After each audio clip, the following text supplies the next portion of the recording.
بسم اللہ الرحمن الرحیم۔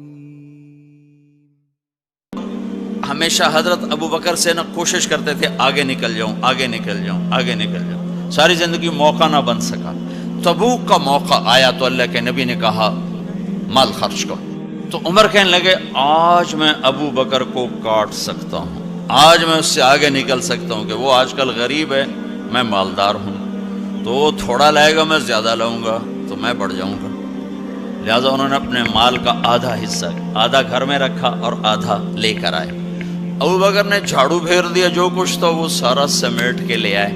جب دونوں پراپرٹی سامنے رکھی گئیں تو حضرت عمر کی بہت زیادہ نظر آ رہی، ابو بکر کی بہت تھوڑی نظر آ رہی۔ لہٰذا حضرت عمر بڑے اطمینان میں کھڑے کہ آج جیت خطاب کے بیٹے کی ہے۔ میں قربان جاؤں، اللہ رسول تو جانتے ہیں کہ کون کیا کر کے آیا ہے، تو میرے نبی نے سوال ہی بدل دیا، جو اس موقع کا سوال ہی نہیں۔ میرے نبی نے پوچھنا یہ تھا ابو بکر کتنا لائے ہو، عمر کتنا لائے ہو، اور یہی اس موقع کا سوال ہے۔ لیکن اللہ رسول جانتے ہیں کہ کس کے مال میں وزن زیادہ ہے، تو میرے نبی نے سوال بدل دیا، فرمایا عمر ما خلفت، واہ واہ عمر پیچھے کیا چھوڑ کے آئے ہو؟ تو حضرت عمر تو وہیں دھڑم ہو گئے گا، با میں گیا، سوال سے ہی وہ پتہ چلے گا، با میری کلی اڑ گئی وکٹ۔ عمر ما خلفت یا ما ترکت لأہلک، یہ دونوں الفاظ ہیں، پیچھے گھر والوں کے لیے کیا چھوڑا؟ تو پہلے حضرت عمر بڑے جوش میں کھڑے تھے، پھر ایک دم ڈھیلے ہو گئے، کہنے با جی آدھا چھوڑا ہے آدھا لایا۔ پھر آپ نے کہا ابا بکر ما خلفت یا ما ترکت لأہلک، ابو بکر تو پیچھے چھوڑ کے کیا آیا، بچوں کے لیے کیا چھوڑ کے آیا؟ تو انہوں نے کہا ترکت اللہ ورسول، میں تو اللہ اس کے رسول کو چھوڑ کے آیا ہوں، باقی سب کچھ لے آیا۔ تو اس پر عمر کہنے لگے ابو بکر میں نہیں تجھ سے آگے بڑھ سکتا، کوئی بھی تجھ سے آگے نہیں بڑھ سکتا۔ اور اگلی سنو،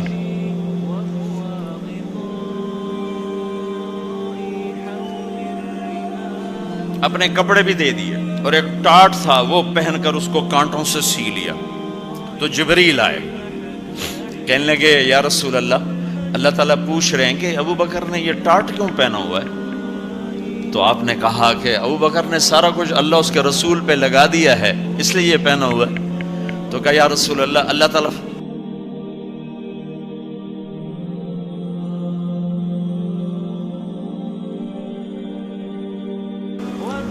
فرما رہے ہیں ابو بکر سے پوچھو مجھ سے راضی تو ہے، مجھ سے راضی تو ہے، اس فقر میں مجھ سے راضی ہے؟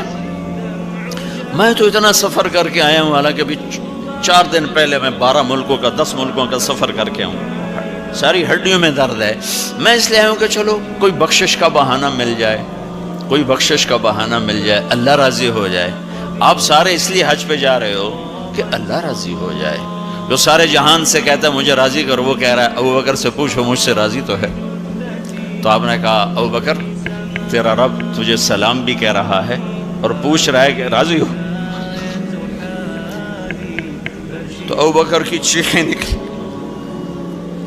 میں اپنے رب سے راضی، میں اپنے رب سے راضی، میں اپنے رب سے راضی۔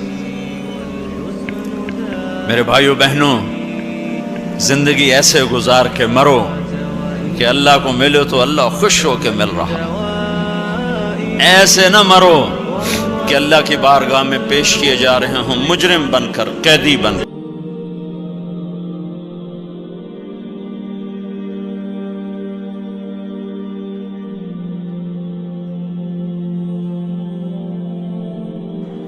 ایک صحابی آئے، یا رسول اللہ مجھے موت سے ڈر لگتا ہے۔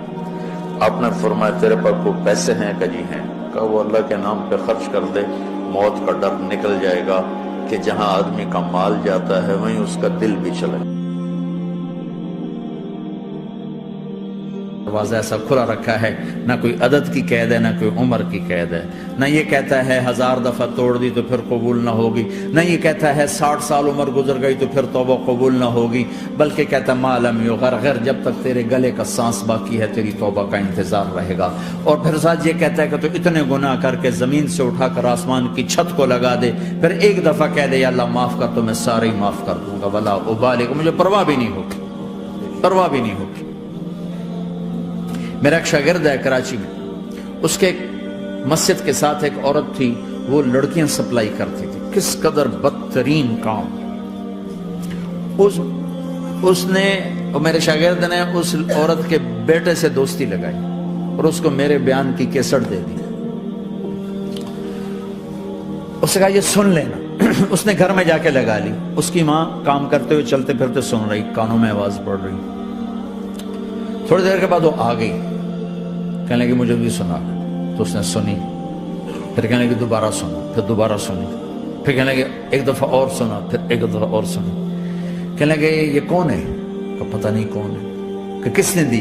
کہ یہ مولوی صاحب جو مسجد کا اس نے دی۔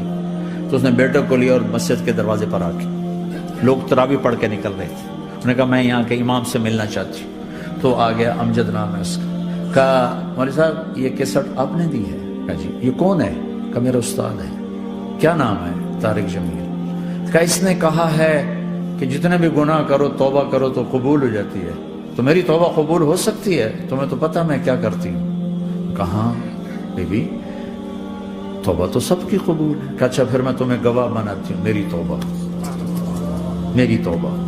اور اگلے دن مسجد میں آنا شروع کر دیا تراویح میں، اور دعا کرے یا اللہ اگر میری توبہ قبول ہے تو مجھے اٹھا لے، اگر میری توبہ قبول ہے تو مجھے اٹھا لے، اگر میری توبہ قبول ہے تو زور زور سے دعا کرتی۔ عورتوں کے اس میں جدھر عورتیں نماز پڑھتی تھی، 29 کی رات سجدے میں اللہ نے اس کو موت دی۔ ساری زندگی لڑکیاں سپلائیں کی اور موت آئی رابعہ بصری جیسے۔ توبہ ایسی چیز۔ میں نواب شاہ میں تھا تو ایک وڈیروں کو جمع گیا، وڈیرے مسجد میں تو آ نہیں سکتے، سندھی وڈیرے، تو ہم نے ایک وڈیرے سائیں کے گھر میں ہی بیان رکھ دیا، تو وہاں آ گئے سارے۔ تو ایک وڈیرے کو لے کر بڑی مونچھیں اور جلالی چہرہ اور بہت غلط زندگی، میں نے بیان کیا، وہ بیان میں روتا رہا۔ جب میں نے کہا ہاں بھائی توبہ، میں ہر بیان میں یہ کرتا ہوں کوشش، شاید کوئی ایک آدمی میرے ذریعے سے توبہ کر جائے تو میری بخشش کا سامان بن جائے، تو اس نے زور سے کہا اللہ سائیں توبہ، اللہ سائیں توبہ، اللہ سائیں توبہ۔ ساری زندگی کی غفلتیں تھیں۔ گھر گیا اور یہ ظہر پہ بیان ختم ہوا ہے اور مغرب پہ اس کی موت واقع ہو گئی۔ ساری زندگی گناہوں میں گزار کے وہ گیا جنت میں، کہ توبہ تہدم ما کان قبلہا، کہ توبہ ہر گناہ دھو دیتی۔ دوڑو اللہ کی طرف، دوڑو اللہ کی طرف، جھکو اللہ کے سامنے، مانگو اپنے اللہ سے جس کے خزانے ختم نہیں ہوتے۔ مجھ سے کیا مانگو گے؟ جس کو اللہ نے اپنے پاس بلا لیا اس سے کیا مانگو گے؟ اس سے مانگو جو سب کو موت دیتا ہے اور موت سے پاک ہے، سب کو کھلاتا ہے اور کھانے سے پاک ہے، سب کو دیتا ہے اور لینے سے پاک ہے، جس کو دینے کے لیے کہیں سے